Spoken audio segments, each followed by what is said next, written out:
Liberty ఇంత స్వతంత్రంగా మనం తిరగలుగుతున్నాము అంటే ఇది వాక్ స్వాతంత్రము, మత స్వాతంత్రము, ఏ స్వాతంత్రం అయినా కానీ మనం సొసైటీలో గౌరవంగా తిరగలుగుతున్నామన్నా కానీ అన్ని రకాల ప్రజలు, అన్ని రకాల కేటగిరీ ఆఫ్ ప్రజలు కూడా ధైర్యంగా ఎవరి పార్ట్స్ వాళ్ళు ఫుల్ఫిల్ చేస్తూ సొసైటీలో అందరూ ఒక స్థాయికి వచ్చే విధంగా అంటే ఉన్నవాళ్ళు లేని వాళ్ళు వేరే క్యాస్ట్ కానీ ఇంకో రకంగా కానీ వేరే రకంగా డిస్క్రిమినేట్ అవ్వకుండా అందరికీ రైట్స్ ఉన్నాయి అని ఆ రైట్స్ను ఎలా ఉండాలి, ఎలా ఉంటే సొసైటీ నార్మల్గా ఉండగలదు అని ఏ కాలంలోనూ చాలా ముందు చూపుతో మన అంబేద్కర్ గారు దీని గురించి మనందరికీ తెలియచెప్పారు.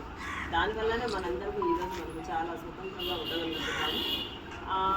అంటే వాళ్ళు రాసిన దాన్ని మనము ఇంప్లిమెంట్ చేయడానికి కూడా మనం చాలా ఇబ్బంది పడుతూ ఇంకా ఉంటున్నాము.